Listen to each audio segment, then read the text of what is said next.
Go ahead, Nick. To expand on that, so that's on the side of how you market to people, but you can also build the same thoughts into product design. There's a lady called Tara Hunt, and she has a bunch of presentations up on SlideShare entitled "Make Happiness Your Business Model," and she's all about how you build little features into your product which kind of meet people's basic desires, make them happy, right? And so one of the examples she gives is Twitter, and she built this up from Maslow's hierarchy of needs, and one of the things which kind of makes us happy intrinsically is feeling that we're learning. And so, on Twitter, remember the beginning, and you're learning how you do an @reply and a direct message, and you're feeling like you're one of the in crowd because, you're learning the little techniques, and then you're part of the hashtags convention.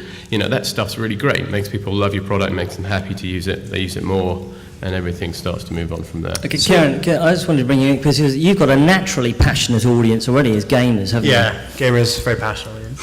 Yeah, so what we've seen is that on Playfire, when people first find the site, it's quite a sort of need-driven thing. It's sort of there to sort of solve one problem. And then once you get invested in the community, you build a profile, you meet people, you're there more for the sort of socializing and sort of the community aspects, and you actually start to care about the site. And it's not just a needs-driven thing anymore. You're there because you have sort of some investment into the site, you spend time in it, but also you've seen it evolve whilst you've been there. So one thing we've seen is that people sort of have come to a point where they feel like they own the site more than we do. So like whenever we add a new feature, we'll list the people who suggested it and say, we had this great idea coming for these people, it's up to them, and they sort of feel like, wow, okay, there's recognition for these guys to submit these ideas, and therefore they do it. We had a new developer join, and we had 300 people writing this wall saying, welcome to the site. Have fun building our site for us. So it's not like we're building it, it's sort of our company and they're sort of using it. It's actually, it's their ideas and sort of their passion and sort of their site. And that's kind of what we've seen evolve from that. We're going to, I'm going to try a little experiment here. Somebody said to me during the break that we need more of a back channel, and I'm really sorry about that, but it's just about one of the things that you want to do. So Steve, my man at the AV, can you bring us up a web browser on screen and go to search.twitter.com and do a search on GKNR, and we'll get a back channel going, and you guys can all trash us on the panel. That would be great. Say really mean things about us. No, this is great. This is why this is such a cool idea. Because what happens is when you put a back channel on at a conference, everybody just starts ripping the absolute everything out of the panel. So we want to get some questions from you guys, or some points. I mean, one of the things that I think we need to sort of go through here, why are we talking about this?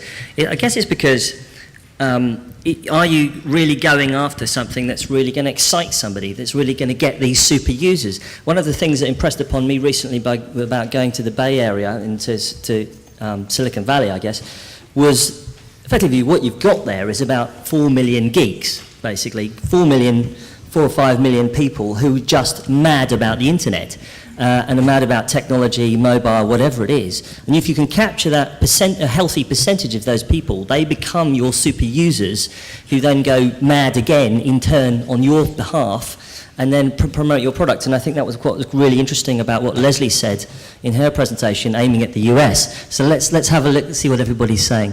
Tap into the passionate. Okay, somebody said we were being vague. Can't remember where he is. Okay, quick tip. If we're being vague, quick tip. Hit refresh every now and again, Steve. So carry on. So quick tip then: create good content for your users. Right? If say that you have a web app that focuses on accountants, start a blog and every day type, do a quick tip for accountancy. I mean, just create good content for your users. It's good for SEO as well. Anyone saying hello, mum, up there? No.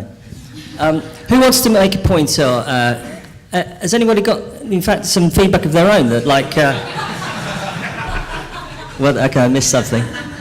So fix the Wi-Fi, yeah.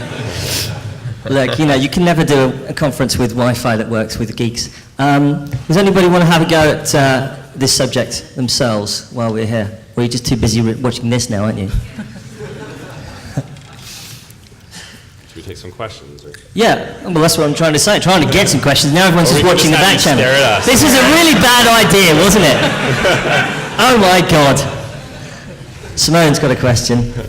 It's hilarious. All you guys' eyes are shifting up. It's like Really, like, nobody just- cares anymore what we're saying. Go. I'll help you out. Hi, I'm Simone Broemaert, the next women. About this, build happiness in your business model and let your customers love you. I mean, there's so many companies which come to mind who are not doing that and who are doing very well.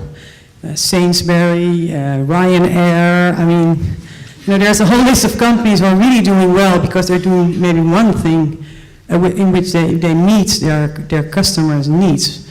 But for all the other things, people really don't like them. So how come that on the internet there's a different Well, just think about model how there? successful Ryanair would be if you also liked Ryanair.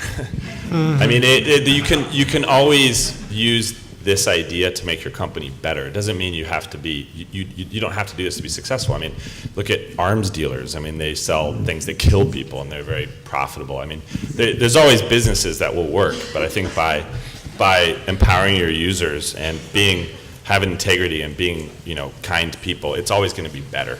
So I think it depends on what you're doing as well. With Ryanair, it's a very clear transaction. It's the lowest possible sort of experience for the lowest possible price. You're getting a very cheap sort of flight, and that's kind of all you really care about. If you want sort of a more lovely experience, you can go to BA or something like that. And it's kind of just what works for them. So for us, we're a community, so we have to sort of have a great community experience. That's why we care about that stuff. Okay. If it was just selling something for the lowest, for a sort of commodity price, it wouldn't matter. Who wants to change the subject to the panel? You've got to vote now.